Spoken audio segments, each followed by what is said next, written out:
2024 to 6 p.m. We're on the second floor of City Hall for a common council meeting. Media has been notified. Agenda's been posted. Clerk, please take the roll call. David Holt. Here. Stephen Jopek. Here. Luke Kramer. Here. Carrie Michalowski. Here. Gerald Anderson. Thomas Barnett. Here. Bob Luter. Here. Leanne Felton. Here. Chris Hannes. Here. We do have quorum. Please stand for the pledge. I pledge allegiance to the flag of the United States of America and to the republic for which it stands, one nation, under God, indivisible, with liberty and justice for all. Okay, moving on to number 4, which is public comment. Was there anyone who would like to speak for public comment? Okay, do any of the alders have any public comment? Okay, not seeing. Moving on. Mayor's comments, none apply. Moving on to number 6, administration report. To refer to our city administrator. Nothing beyond what was submitted with the packet. Any discussion of his report? I'm not seeing. Moving on to number 7, public hearings, none apply. Moving on to number 8A, which is presentations by Brian with Ellers. Sure, thank you. Can you all hear me? Yes, we can. Yes. Okay. Would you prefer to have me share my screen to walk through it? That would be fine. Okay. I think I need to be made a co-host or something. Tara, it looks like.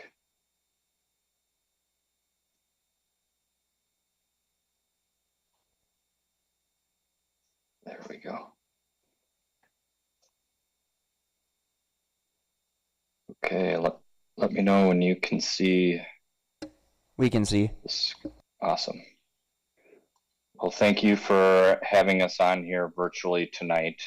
I'm Brian Raymer with Ellers, Senior Municipal Advisor. I also have on the line Peter Curtin, Fiscal Consultant, and he and I have been working on phase 2 of your water rates study, which is completing the Public Service Commission's application to adjust water rates. So we'll look to kind of bring you up to speed in terms of where we're at. So phase 1, which was what we label a long-range cash flow analysis, was completed last year in 2023. That identified doing a 2024 simplified rate case with the PSC, which was completed and implemented in April of 2024. And now we're looking to complete the 2024 conventional rate adjustment. So the PSC has certain windows of opportunity to adjust rates. You have to do certain things in order to get your rate goals accomplished. So that kind of identified how we get there. Phase 2 is kind of completing the how. So we wanted to take the time tonight to present the initial results of the application and then get council consensus on filing the application. So that's our goals tonight. So again, we're kind of recognizing the PSC process, right? We have 2 windows of opportunity. One is a simplified rate case, which is kind of a standard inflationary adjustment that the PSC sets every year. You cannot request a different percentage amount or anything like that. So we did complete that, which is, base building for the final adjustment, which is done through what's called a conventional rate case, and that is the other window of opportunity you have to adjust rates. They do those based off of what's called a test year. A test year should be thought of kind of all of the capital assets through the end of the year, as well as calculating kind of the trickle-down depreciation rate of return, which will kind of explain their math and what those terms mean in a slide here. But understand that you're going through 2024. The test year is not labeled a budget year because it is actually quite different. Some examples of that is they will normalize operating expenses such as water tower painting or other large and frequent expenses, well rehab, some maintenance accounts that may have spiked spiked O&M years, the years that they happen, right? That water tower painting, let's just call it $200,000 happens 1 year. Well, you don't want to set rates for rate collection of $200,000 every year. You want to normalize that. So we normalize, water tower painting, mains maintenance, other accounts like that. So understand it doesn't operate explicitly one-to-one like a budget, but they operate it in what's called a test year. So this slide identifies answering the question, what should our rate revenues be? There are two ways of looking at that. One is called the cash basis, which is the top half of the chart that is depicted on screen. That is having your rate revenues collect all the cash components or cash costs of operating your system, like day-to-day expenses, operating and maintenance and pilot expenses, debt, and then cash funded capital, basically small equipment purchases and a cash adder for debt service so that we can recover appropriate amounts of cash in order to maintain a healthy system. So those are kind of the three cost components. You net out other revenues, non-rate revenues, to get what's called a revenue requirement. And that is answering the question, how much revenue should we be generating? And then the user rates revenue shows how much we are generating, and there's deficiency or adequacy. The PSC calculates it a little differently, wherein they do say you should cover the O&M or your day-to-day expenses and pilot expenses. But then instead of the other cash components, they say depreciation should be collected. Depreciation is a calculation of what is the annual cost to replace the current assets of the system. So that's simply install cost times its expected useful life of that capital asset to get to the annual collection. So you go through your whole list of capital assets, they apply a depreciation rate, by they I mean the PSC, and we calculate this depreciation number. Now what that does not factor in, right, is a consideration of when you do need to replace that those assets, that there's likely been inflationary pressure, you may need to finance it, other outside economic factors like that. So then their third cost bucket to make up for those economic factors is what's called rate of return. So they want all utilities in the state of Wisconsin to be benchmarked to a certain percentage collection on their undepreciated asset value. So since you're already collecting depreciation as cost recovery, they do take out your accumulated depreciation and say, what's your total value of your system minus accumulated depreciation? That is your net investment rate base for. So that's what's kind of shown here. Their percentage against those undepreciated values of the system, and then what that cost recovery is. This is a very standardized methodology for collecting rates within the PSC. They are quite robotic in kind of how they analyze this. So it doesn't really change all that much, but it should just be kind of noted and understood how they build your rates so that we can better describe it to the ratepayers.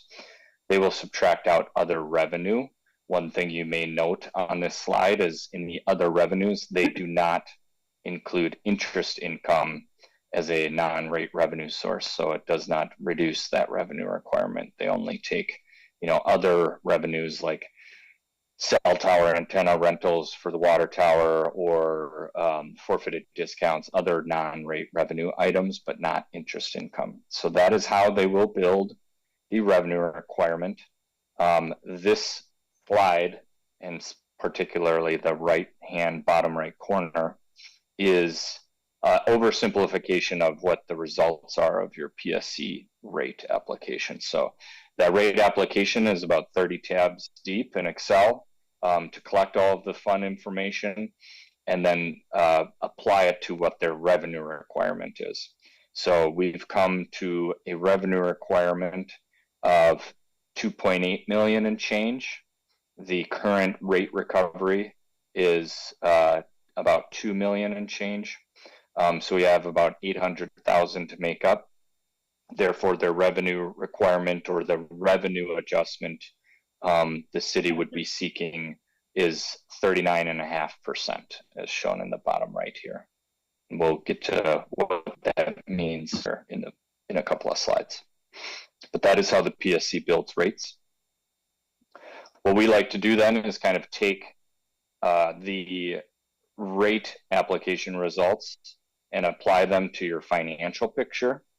So what's depicted on this slide is looking at your total revenues and projected revenues against expenses and projected expenses to see what is left in order to pay debt. That is the line labeled net before debt service. So once you take your cash revenues against cash expenses, what's left over for debt, we then look at your existing debt profile. We look at your future capital and your current cash position and identify how much cash versus how much new debt should we be doing within this plan period, which is a 10-year period. And then we also build future debt issues if that's warranted, which it was here. So we did build in some future debt issues for your capital improvement program as well, apply that. And this is all to say we want to, at the end of the day, identify, is this rate adjustment adequate or not? You know, meaning how do we do against the PSC math against our total plan? So here, kind of focusing on the near term in 24 and 25 with the additional $800,000 in revenues, that'll bring you back to more financially sound picture. Right now, you're not producing enough revenues against expenses to one-to-one pay for debt service, at least based off of kind of the budgeted 2024 year-end results. So this rate adjustment, and that did include the 8% simplified adjustment that happened in April, but still not enough. So we did identify in phase one, we should do the rate application. And so the results of that rate application at 39% is yielding more of a healthy picture in order to cover debt service and have a healthy cash position. And then beyond that, we've identified, you know, potential future adjustments to pay for the additional capital needs. Again, that can be redone once those capital needs are known and everything. You're not committing to those future rate adjustments. It's only this 39% application to the PSC at this time. But just note, we do build out a 10-year picture. We do want to see this all-in debt coverage, which is basically saying for every dollar of debt service, how many dollars of revenue do we have available? Generally, utilities should want that to be about $1.60 for every dollar of debt service. So we've essentially gotten there with this rate adjustment. Future capital and future needs, you know, may dictate what the future adjustments are. Again, for tonight, we do think this the PSC math kind of aligns with the utilities needs.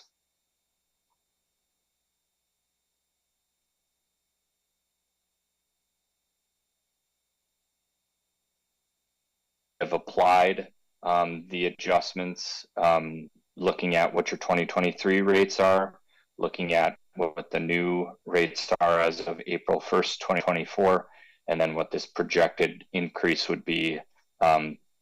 Timing's kind of dependent on the PSC process. I would say the soonest would be January 1st, 2025. This process does take a long time. After you send in the rate application, it can be about 6 to 8 months, sometimes longer if they find some interesting data within your audit process that the PSC will complete. But that said, we've assumed a 1/1/25 adjustment just for simple math's sake. It would be anticipated that would be 1/1/25, maybe, you know, April 1/25, all dependent on the PSC. That said, the 8% adjustment yielded about a $5 change to the quarterly bill for an average residential customer. So what does that mean? That is including the fixed charge component of the current quarterly service charge of $35.23, which is now $38.05, plus a public fire protection charge, which is right now based off of square footage of improvement. So that can kind of be hard to manage and know what the average residential really pays for that. So just looking at what the adjustment does to the fixed charge of $35.23, and then your volume charge of $2.76 per thousand gallons, up to 40,000 gallons. So most of the time, within a quarter, the average residential customer is not getting out of that tier. So the 39.5% adjustment does translate to a quarterly bill change of $29 per quarter. So again, not one-to-one in terms of percentage to dollar ratio of your differential there, but the quarterly bill would change by about $29. And again, that's based off of an average assumption in terms of usage and residential customers. So what does that mean kind of in comparison to other utilities? One thing I would identify is, while it's important to kind of understand where you sit amongst other utilities, not all utilities are created equal. You know, you have different expenses and requirements within your utility in order to provide safe and reliable drinking water than your next door neighbors. That could be due to topography and difference in pumping expenses. That could be due to difference in treatment expenses. So this is showing kind of where the current bills sit, and you're right about in the middle between the various counties that we pulled and utilities within those counties.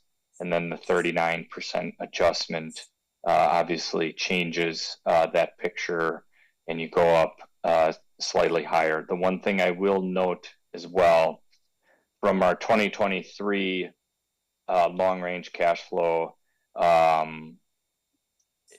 we did show this being a 54% adjustment instead of 39. So the picture was worse. We did have a few things that we were able to make tweaks to adjust this down.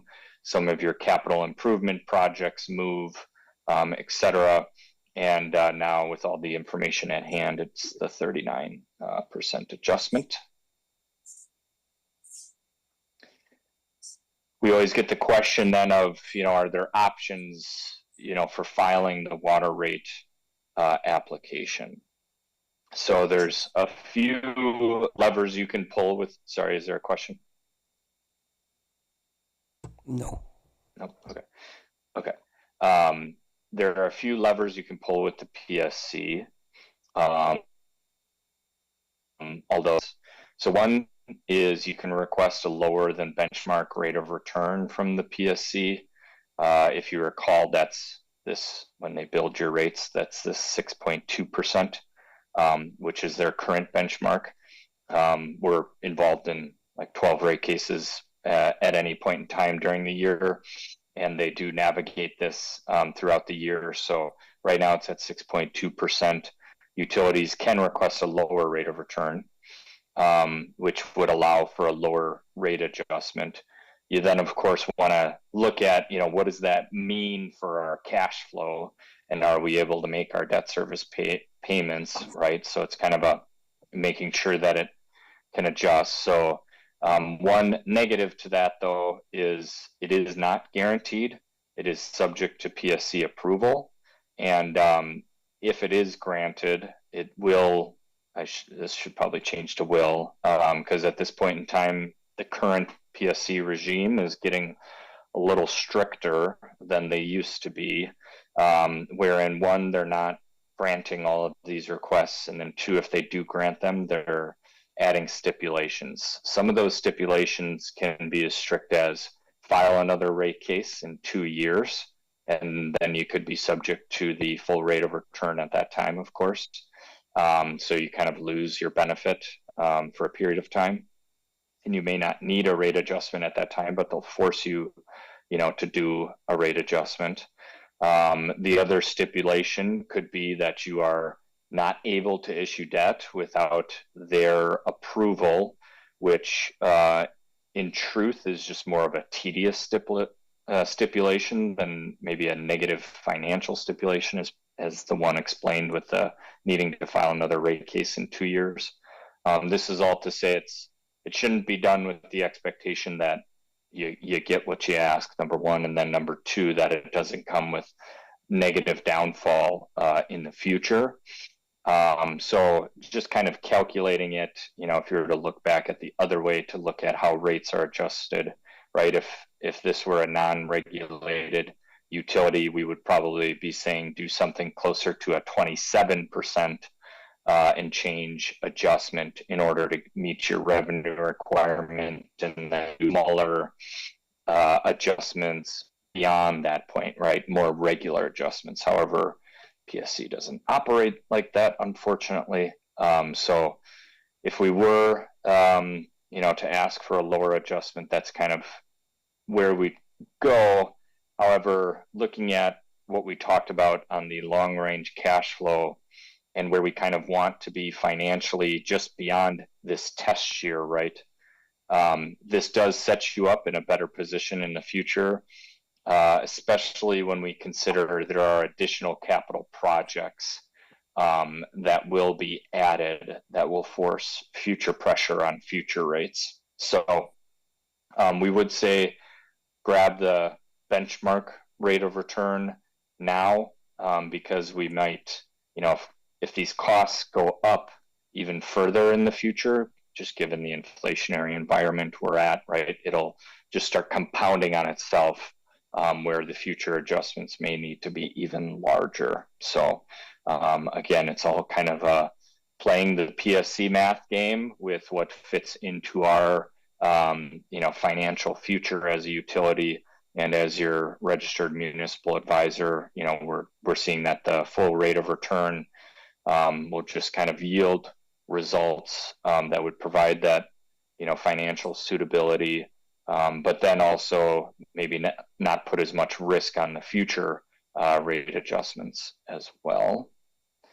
Other lever you can pull is reducing the pilot payment. Now, I've probably said pilot more than 3 times without explaining what that is. That is a payment in lieu of taxes, meaning that the water utility pays the general fund, the total asset base times your current mill rate. So that provides revenue to the general fund, treating the water utility as a taxpayer. Now, almost all utilities have this pilot payment, but it is subject to the council's discretion as to where that's set. So you can change it by resolution, and the PSC does not have a say in that. However, understanding any reduction by resetting the pilot level at whatever amount that is would have a negative effect on your general fund, which then could have a downfall effect of needing to go to referendum for allowable levy adjustment, or issuing more debt for capital projects. Because the fact of the matter is when you look at this kind of 30,000 foot view and say, well, we might lose revenue on the general fund, can we pick it up in the general fund? Under the current levy limit law and being tied to net new construction, which is not keeping up with inflationary pressures for general fund expenditures, all communities are behind the 8 ball as it relates to their general fund as a result of the current levy limit law. So in speaking to city staff on this and kind of where the general fund is sitting, we would not really recommend this for the utility at this time, given the general fund sustainability. But just know it is at your disposal. This is something that, again, can be done by resolution. If it is done, it should be done with a full general fund analysis to know that the general fund can hold its own weight with the loss of this revenue. So finally, kind of our recommendations. We would recommend filing the rate case at the benchmark rate of return to protect the water utilities financials moving into the future through the various metrics we've talked about here: debt coverage, cash position, and then finally kind of the outside function of the lack of PSC decision risk and stipulations. So we can stop there and have a discussion, and we can certainly answer questions. But if council's in agreement with this approach, we did provide kind of a sample motion at the bottom right of this slide. So let us know if you guys have questions.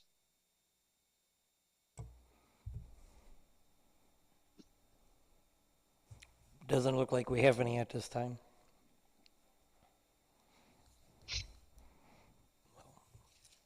So thank you for your presentation. We'll move on. Okay, thank you. Okay, moving on to 8B, which is a presentation by Dr. Miller, Chairperson of the Ethics Committee. Good evening, everyone. I'm here with Vice Chair Doug Nelson from the committee. On the table before you, we have a recommendation for an update to the City of Ethics business disclosure form. We're looking to repurpose it more as a more comprehensive disclosure of people's connections in the community. The thrust of the form, it still looks to capture the do you or your immediate family have the 2% or more business interest that was previously on this form. But it also looks to capture significant familial, professional, social, or personal relationships with someone who is employed by or does business with the City of Rhinelander. And the position of the committee is that things are going to be less of an issue if they're out in the open for people to see. It's not a scandal if people see it coming. So the disclosure is really more for protecting everybody's interests than threatening them. If people know it's out there, people can get in front of it and possibly take steps to mitigate certain action. Like, speaking personally, I have family that works at the library, so if any issue that touches the library comes before the ethics committee, I'd be disclosing on this form that I would be recusing myself from those discussions because I have a familial interest there. I also work for the federal government, so I have certain federal limitations on what I can and can't do representing before this council or in that committee. I'd have to disclose it there.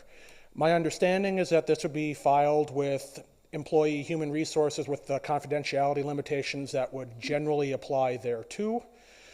Unfortunately, Mr. Sorensen isn't here tonight to speak directly to that, and it's not my background of law, but that's my understanding of how that would go. So our recommendation from the committee is that the council adopt this updated form and get all employees, appointees, and electees currently working with the City of Rhinelander to sign this form as soon as is practicable, and then going forward, reasonable updating of this form. Like when a new commission is sworn in, have everybody on the commission sign it, or when the new council is sworn in, have everybody on the council update their form. Whatever time frames look to be practical for the personnel set that you're working with. I'll stop to take questions on that particular recommendation at this time.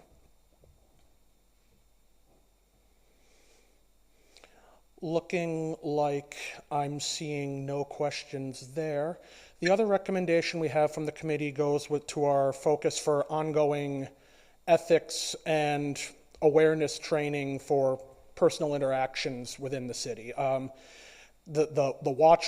buzzword for it is DEI training, but we're looking at it more as understanding where everybody's coming from and recognizing how you make decisions and how you make those decisions fairly for everybody involved that you're dealing with. We've made more progress on the ethics side of that, courtesy again of Mr. Sorensen's work with us. We recommend, as I mentioned about a month ago, that the council undergo a brief presentation with Mr. Sorensen on what he calls governmental ethics training, just discussions of some things he's seen come up in city governments that you might not think would pose a particular ethical conundrum, just to talk with you guys about it. And we recommend that occur at the council and Mr. Sorensen's mutual convenience. And we also request the support of the council to develop a similar version of that training for the city commissions. The ethics committee would be the guinea pigs and point persons for developing that presentation, which we would then look to roll out to the other city commissions once we have that developed. And then from there, roll out some sort of training further to the employees at large.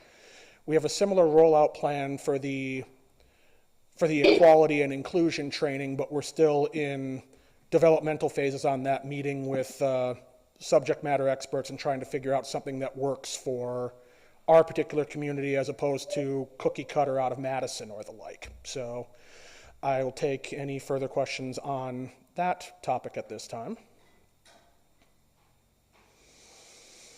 Seeing none, we thank you for your ongoing support and hope you consider this favorably at a future meeting. Thank you. Moving on to number 9, proclamations, then apply. Moving on to number 10, consent agenda. Only item listed would be the meeting minutes from May 13th. Holt, I'll make a motion to approve the meeting minutes, or rather the consent agenda, including the meeting minutes from the May 13th, 2024 council meeting. Kramer, second. Motion second. Any discussion on the motion? And that's seeing. Clerk, please take the roll call. Thomas Barnett. Aye. Leanne Felton. Aye. Carrie Mikulowski. Aye. Bob Luder. Aye. Gerald Anderson. David Holt. Aye. Luke Kramer. Aye. Stephen Jopek. Aye. Motion passes. Moving on to number 11. This could be first and or second reading. It's regarding ordinance change of our swimming pond regulations. I refer to our city administrator. Thank you, Mayor. So this was brought to my attention by Council President Mikulowski. As you can see, they have an updated version of the ordinance, and behind that in the packet is the current ordinance. Current ordinance is, at least to this individual, looks wildly outdated and looks a little gender biased, shall we say, as it only speaks about what women should wear. So what I gave to you, Steve Sorensen and I spoke about this. He had no issue with it. He's fine with it. Basically, is a little more common sense, I'd like to think. It's pretty self-explanatory there. But I did take out things like it said swimming rafts and lifeguards. We don't have swimming rafts. We don't have lifeguards. We don't have a lot of these things. So those seemed relatively unnecessary, so I pulled those out and basically gave you 3 bullet points or 3 points on that ordinance.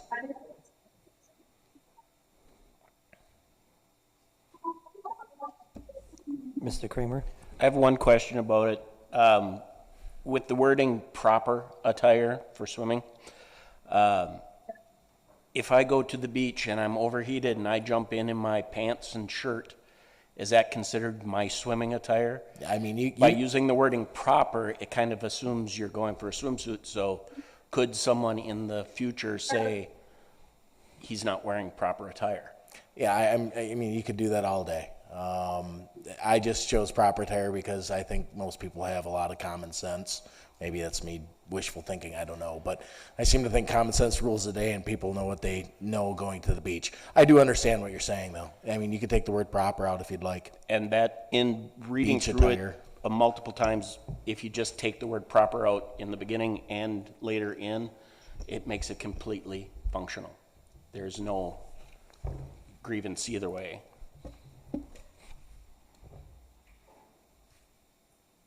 Chris?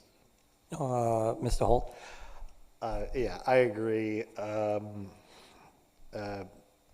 Maybe adequate as a modifier might be okay if there's need for it.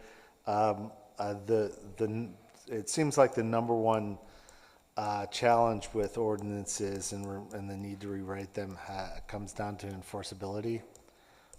So, how do you enforce the word proper? No, and you can't. So totally, that can be taken out. Mr. Jopek? Yeah, I was gonna, when Councilperson Holt mentioned the adequate. Currently, it says wear proper swimming attire at all times, and so, I don't, like you said, you can cut this a billion different ways. Maybe just adequate attire at all times, and just keep it at that. I mean, the reality is it has to be nebulous or it's unenforceable. And so I think where you're at, I'm okay with. I can see both sides of that, but So yeah, I get it. from an enforcement point of view, since our chief is here, is there anything you would recommend out of the three verbiage?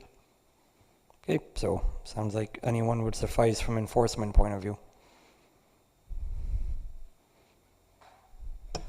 Mr. Holt? Do we need a motion here?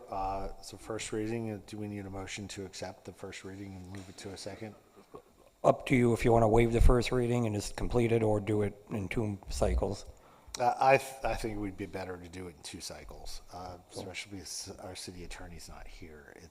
It won't take that much time in the next meeting, No, given that we were asking for some updates and some thoughts on that. So yeah, I will. I'll make a motion to accept the first reading of proposed ordinance number 2024-04, an ordinance amending city ordinance 3.04.05, parent 2, parent A, swimming pond regulations. Joe Peck, second. Motion second. Any discussion on the motion? Not seeing. All those in favor, please say aye. Aye. Those who oppose? Those who abstain?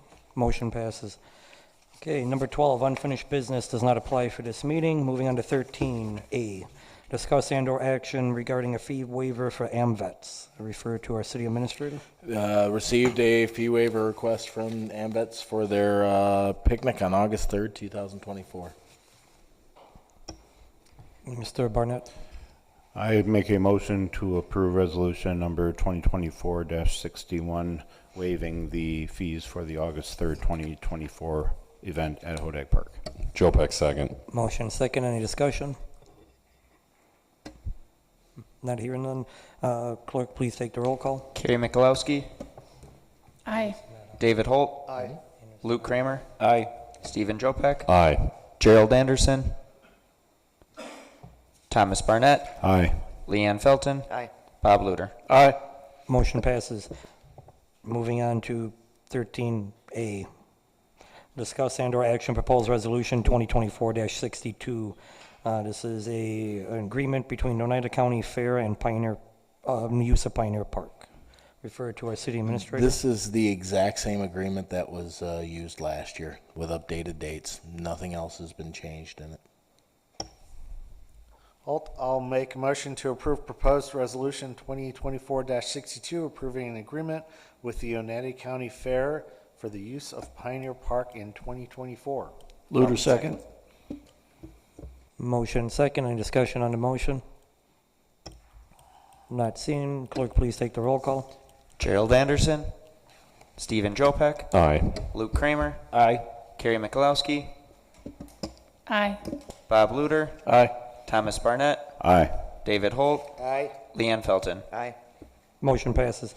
Moving on to 13B, discuss and/or action proposed resolution 2024-63 regarding a grant for the urban forestry. Refer to our city administrator. Again, this was put forth by Tom Giroux, the city's forester. I don't know, is Tom on Zoom, Mariah? I am here. Okay, so I think Tom would like to speak a little bit about it, so.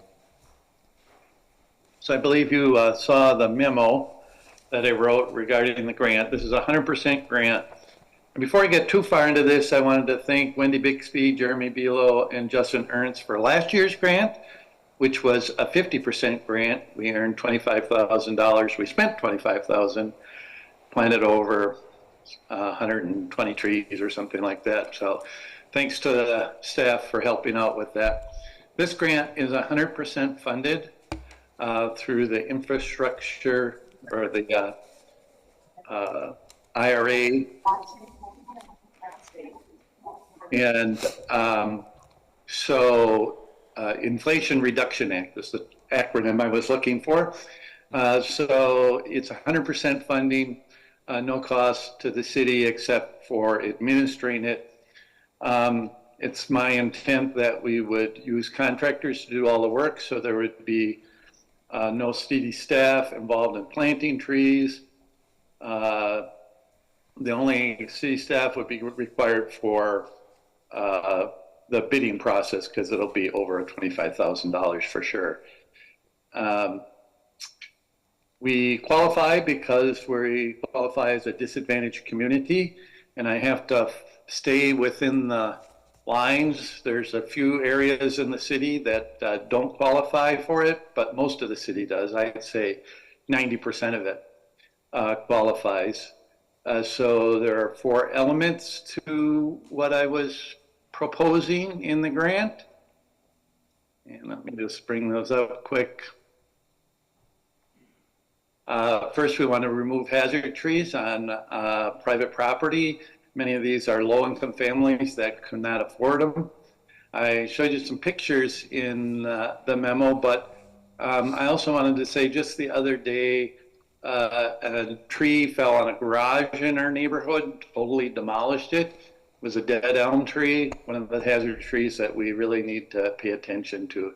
And if you drive across the city, you'll see a lot of dead ash and elm trees. So we really want to get rid of those. According to the DNR guidance I received, they instructed us to plant 2 to 1 for every tree we remove. So my intention would be to plant 1 tree on private property and another tree on public property. Second element is to establish a community orchard to help with food insecurity in the community.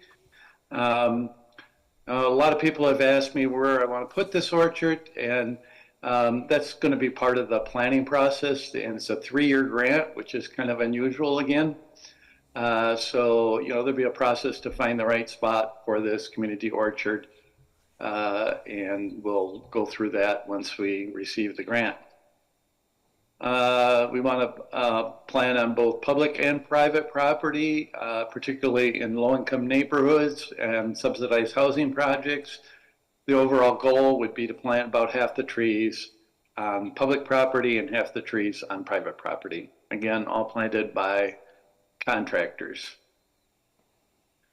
We're working with the Oneida County Land Conservation Department to concentrate on pollinator species and to do some educational workshops on pollinator trees.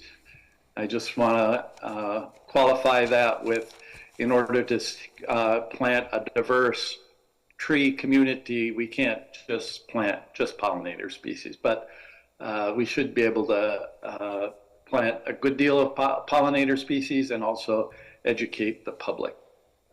So that's the grant in a nutshell. The resolution before you will authorize our city administrator to sign the grant application and submit it to the DNR. The deadline is June 3rd. I haven't got all the details worked out, in part because I wanted to make sure the council was okay with this before I put a lot of the details, but I'm anticipating that we'll ask for about $150,000. And the DNR has told me to plan on maybe not getting it at all, because we'll be competing with communities like Green Bay, Madison, Milwaukee. So, they told me to apply for what we needed, and then maybe we'd get scaled back in the review process. So that's a short presentation, and I'll entertain any questions. Mr. Holt? Yeah. Hey, Tom, could you talk just a little bit more about this, the community orchard? I'm very interested if there are details so far. There are other communities that have these, and generally what they do is they plant a variety of fruit trees, I grow apples, so I know one apple tree produces a lot of apples. So I'm not going to go overboard. I'm thinking about 20, 25 trees, something like that. And then they are open to the community at large to harvest this fruit. It does take some maintenance, and I plan on working with master gardeners and others to make sure the orchard is properly maintained. But essentially, it's just a little pruning and management. Again, we want to encourage pollinators, so that'd be part of it too. The location, a lot of people have asked me where I want to locate this, and that's really, like I said, going to be part of the grant planning process. Mr. Mr. Barnett? I was going over the agenda with Patrick earlier today, and he had mentioned that the possibility in this grant of having it cover also backyard trees, not just city-wide trees. Is that a possibility with this grant? It is. So this grant is specifically encouraging us, particularly in the low-income neighborhoods. A lot of communities tend to ignore the trees in low-income neighborhoods and concentrate on the higher-end homes. And I don't think that's the case in Rhinelander, but we'll get more points if we talk about that in the grant application. So we do want to allow trees on private property. It's specifically stated in the grant that that's a possibility. Yeah, I think that's great. Do we need a motion to move it forward? All right, Barnett, I make a motion to move the grant application forward for the city forester. Kramer, second. Motion second. Any discussion on said motion? Not seeing. Clerk, please take the roll call. Leanne Felton. Aye. Bob Luter. Aye. Luke Kramer. Aye. Thomas Barnett. Aye. Gerald Anderson. Carrie Mikulowski. Aye. Stephen Jopek. Aye. David Holt. Aye. Motion passes. Thank you. Thank you. Moving on to 13C, discuss and/or action proposed resolution 2024-64 regarding Town and Country and Timber Drive project. To refer to our city administrator. And I'm going to refer to Mark Barden. As you may remember, last year after the Public Works Director resigned, the council approved a resolution to have Town and Country Engineering take over this project. Go ahead, Mark. Thanks, Patrick. So at that time, the city had been doing the construction administration for the start of that project. When we took that project over, the idea was the city was going to do the construction administration. What we did prior to the start of construction, we were still doing the administration through the project. We were still doing web updates, all the normal stuff that we would do for construction administration, less the actual inspection day-to-day events. We didn't run pay requests, change orders, anything like that. We also set up a training program for city staff to get them up to speed on the forms. We provided all the standard forms and everything for them to use. Provided them training on that as well. So up to the point of construction, we probably spent more time on construction administration than we would have if we would have just been doing solely the construction administration. At the staff turnover, we got a hold of all the records. We started looking through the pay requests. Pay requests had went through, but no records had been kept. There were no quantity tracking. There was no daily reports. There weren't lateral cards done. So we had to do a lot of catch-up and a lot of backtracking to make sure that all the quantities were appropriate. We had to work with the contractors on that. And Phil, the city inspector, who did a fine job out there. This is nothing on Phil. Phil did a great job. Phil did what he was asked, but as far as the records that we keep, it was insufficient to provide the city the product that we require at the end of this. I will also add that my memo to Patrick is a little misleading. The 60,000 isn't just for the construction administration. There's also resident inspection in here as well. So in that memo, you'll see there's about 20 grand that we assumed Phil on our payroll as a resident inspector. We also had our staff in there do an inspection as well. How that original project scope was set up is it was construction administration and some spot resident inspection.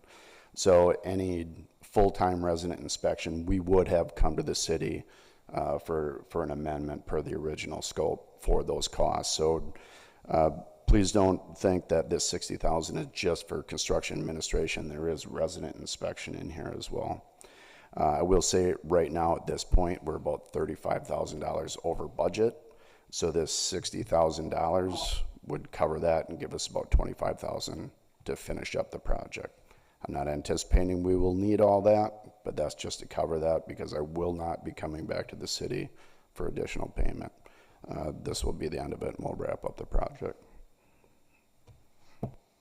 I have a question for you. So if Town and Country would have had this project from day one, what would the total engineering cost would have been versus the 135? Well, it's hard to say, Mayor. If the city wanted full-time inspection and it was our staff, it would come at about $13,000 a month, say, at 40 hour weeks. So as a whole, with the city paying the inspectors, it may have been more to have us do it with full-time inspection. For construction administration, you would have saved money, but as far as the inspection costs, for us to be out there, would probably have cost you a little more than having city staff. Thank you. And I'm assuming we're using prep tax to fund this since it's a road project? Yes.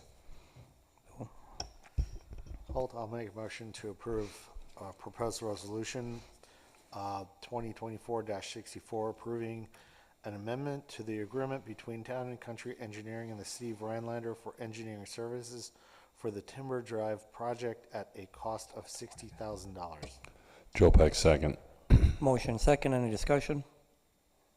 Not seeing. Clerk, please take the roll call. Luke Kramer. Aye. David Holt. Aye. Bob Luter. Aye. Stephen Jopek. Aye. Thomas Barnett. Aye. Gerald Anderson. Aye. Leanne Felton. Aye. Carrie Mikulowski. Aye. Motion passes. Moving on to 13D, discuss and/or action regarding the water rate increase presented by Ellers. Mr. Jopek? And we're looking just for a motion to approve it and move forward, or That pretty much? yeah. So the motion is to allow them to make application to the PSC for a conventional rate case. Okay. Can I open that up with a comment before I set the motion, or do I need to make the motion first? I know it typically has to be on the floor, but make a motion first. All right. I'm going to make a motion to move forward with phase 2 of the conventional rate case application as prescribed by Ehlers. Holt second. Okay, motion second, discussion. Mr. Jopek? I guess I was just going to open it up by saying I think we were at this phase last year, as he mentioned, and I don't think taking the optional ways out is probably the way forward, and I think we should move forward as they recommend, preparing ourselves for what we do see down the road of capital improvements, wells, that kind of stuff that we are going to be facing. I think in the immediate it hurts and it sucks, but in the long run I think we're going to be healthier for it, and so for that reason I'm in favor of this and not the other options, for the reasons that they prescribed as well. Okay, I don't know if Ehlers is still on. Brian, are you still on? Yep, I'm here. So just kind of the elephant in the room is everyone wants to know what they're going to be paying more. So if I followed your presentation correctly, up to year 2032, which is what we kind of did the synopsis for, an average residential homeowner that uses anywhere from, I believe, 2,000 to 3,000 gallons a quarter would see at the end a $30 increase on their quarterly bill. Is that correct? Yeah, all other things being equal, if the PSC kind of accepts the application as is, this is right now, what we're projecting is a $29.13 adjustment to the quarterly bill through this application. Any rate adjustments as shown tonight beyond 2025 would be subject to future PSC approval and understanding of your financial picture. But correct, tonight's motion is all related to a change that would result in a $29 change to a quarterly bill. So, I mean, doing some rough math, $30 divided by 3 months is $10 a month. If you divide that by 4 weeks, roughly from a water point of view, it's additional $2.50 a week an average residential homeowner in the city would have to pay. Correct. So that's kind of the concept we're working on. So, I mean, it seems scary when you look at all the big numbers, but it's $250 on average a week for a residential homeowner. So we have a motion second. Any other discussion? Not seeing. Mr. Chairman. Mr. Anderson, you have the floor. Yeah, I think it's necessary for us to do this process, and I hope it's successful. We should be given some thought, and I think that's what the mayor was just doing, as to how we explain this to the community. That's an important part of it too, because sometimes it does sound like a lot.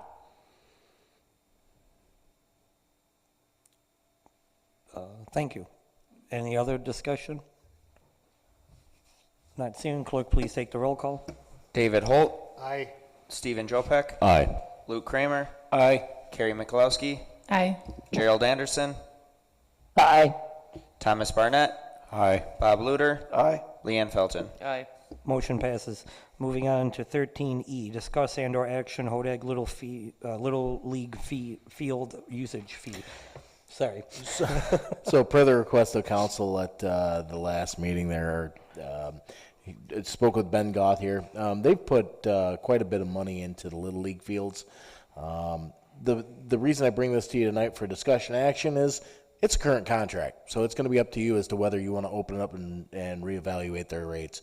What they're honestly looking for is for them to be cut in half, just like Babe Ruth and Hodag Diamond Club. Mr. Jopek? To clarify, the fees that they're paying, part of this contract, that goes towards the services we provide to maintain the field, mowing, that kind of stuff. Mm-hmm. And that's just... Yeah, and they actually hired somebody to help mow, so they do a lot of what's called floating the field, getting the fields prepared. Mr. Holt? So, to clarify here, we don't need to discuss the details. You simply need a motion to reopen negotiation on the contract. Pretty much, and to bring something to you. Okay. Well, I will make a motion to direct the city administrator or authorize the city administrator to renegotiate the contract between the city of Rhinelander and the Hodag Little League. Luter second. Motion second. Any discussion? Okay, not hearing nothing. Clerk, please take the roll call. Thomas Barnett. Aye. Leanne Felton. Aye. Carrie Mikulowski. Aye. Bob Luter. Aye. Gerald Anderson. David Holt. Aye. Luke Kramer. Aye. Stephen Jopek. Aye. Motion passes. Aye, by the way. So that'd be Got it. Yeah. 13F, discuss and/or action of update from city attorney. Did Steve give anything? Yeah, he's getting much closer. He's working with the title company. Expects to have it wrapped up here pretty quick. Cool. Any discussion from council? Okay, not seen. Moving on to G, discuss and/or action crosswalks on Lincoln Street. It was requested by Mr. Jopek. So, Mr. Jopek? So at the end of last meeting, Chief Gauthier approached me and kind of clarified. Are you going to come talk? Okay, I'm going to let him talk. You don't want to hear me. Actually, I want to apologize because City Administrator Patrick shared some information with me. My research has always been at intersection crossings. So according to the Wisconsin Guide to Pedestrian Best Practice, there are ways that we could do that, but it takes into account distance from intersections, which they list as 660 feet, which where that is, it's going to be close. The other thing they talking about traffic volume, they want a lot of pedestrian traffic for this to occur mid-block. The examples they used were like universities, there's a dining place across the street. So I don't know if we'd have the pedestrian traffic to warrant that. The other things we'd have to look at is they talk about maybe a raised crosswalk or a median that would allow a safe haven for the pedestrians to cross, because otherwise they're stuck in the middle there. And so they call that a two-stage crossing. So there's a lot of research that would have to be done. It wouldn't be just be pointing some white lines, although the main requirement would be that it has to be marked, whereas any intersection you have the right of way whether it's marked or not marked. Mr. Holt? Yeah, just wanted to clarify, at the risk of making enemies, I don't believe that the city of Rhinelander has a jaywalking ordinance. Is that correct? Well, it's state statute. Okay, state statute. Yeah, how you cross, Okay. how So you you get do permission. have some, as a safety officer, you do have some tools at your disposal to mitigate people just wandering across Lincoln Yeah, Street. Chapter 346 of the Wisconsin Motor Vehicle Law covers pedestrian crossings. How do you legally cross, where to cross, Right. and who has responsibility. You can choose to cross anywhere that doesn't have a crosswalk. You just don't have the legal right of way as a pedestrian. Understood. I was just wanting to clarify how many tools you have to maintain public safety. Yeah, that would be a state uniform that's traffic state. citation, not an ordinance. So I would look for direction if you want me to work with Justin to further look at cost. There needs to be signs. There has to maybe be a lighted sign because of the speed. You're getting closer to 40 miles an hour, so there's an inherent risk for the pedestrians. So there'd be work that would have to be done. Mr. Kramer? So you were saying that it would depend on the flow of the people going crossing Lincoln Street, going to like Walmart or whatever, would be one of the things that we'd have to check. How would you do that? I know like with cars, you've got you can track that, but would you need somebody just sitting there? I can tell you on my patrol rounds, when I drive around, I can say that certainly this time of year and summer, there's more pedestrian traffic, obviously, because the weather's nicer.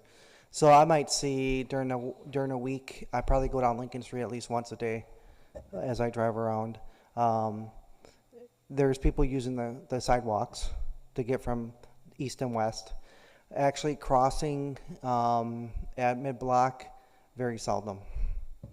But that, it could be, certainly after school might be a higher time usage, weekends, things like that. And I can ask my staff to pay more attention. It's just that it would be a significant cost to the city to put lighting in there because you really have to make, it says in the manual that motorists are not expected there to be a mid-block crossing. So when there is one and it's warranted, you have to really make the motorist be aware of that it's coming. So. Being the originator of this and understanding, fiscally, it's going to be difficult to do a lot of those things. I think for me, as long as we're having the conversation about that recognized safety issue, I'm not looking to push for creating an over the road pathway.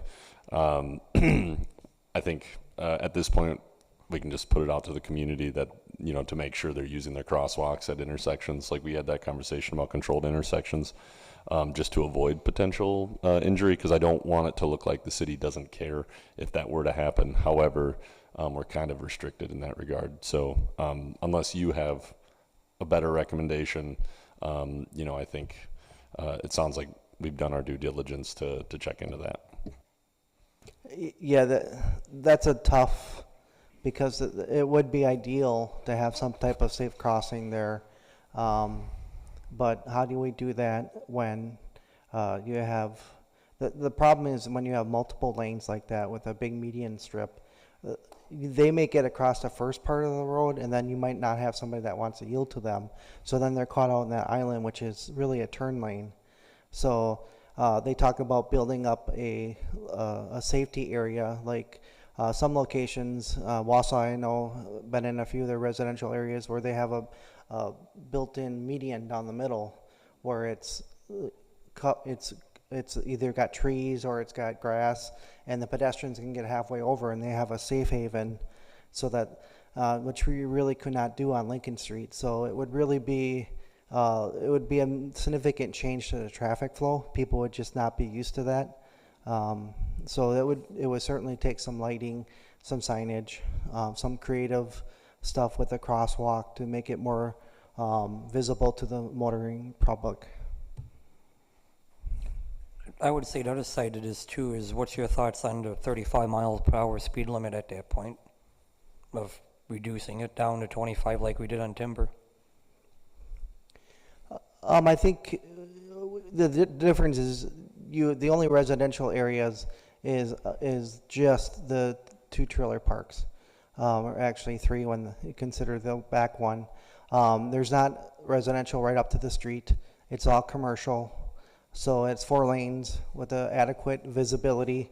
So I've had no complaints of the speed of 35 or over.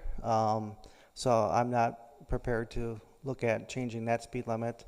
It is a major thoroughfare. There's a lot of traffic on Lincoln Street. You have not only normal traffic, but you have emergency traffic to and from St. Mary's, whether it's ambulance service or law enforcement service being called to Aspirus. So you just have a lot of truck traffic. So I think 35 is appropriate speed.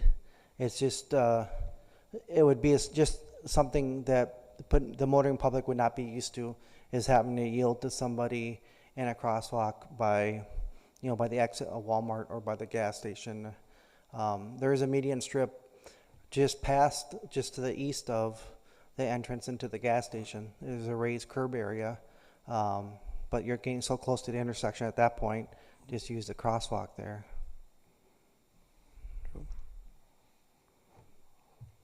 So any direction by council of how you want us to proceed? Okay. Moving on to 14, communications. Looks like none apply. Moving on to 15, future agenda items. Anything anyone would like to add? Mr. Jopek? I'd like to open up a future conversation about the Pioneer Park softball field. I know we had originally kind of marked that as where the skate park would probably be, and so we removed the press booth, we removed the fencing, all of those things, and then that plan changed, as plans do. And now there's this field there. Just to talk about what's the plan moving forward. Do we like reopening it up for Little League and those kind of things? Any other future agenda items? Okay, not seeing none. Moving on to 16, our next regular meeting will be held June 10th at 6 p.m. It is 7:08, meeting adjourned.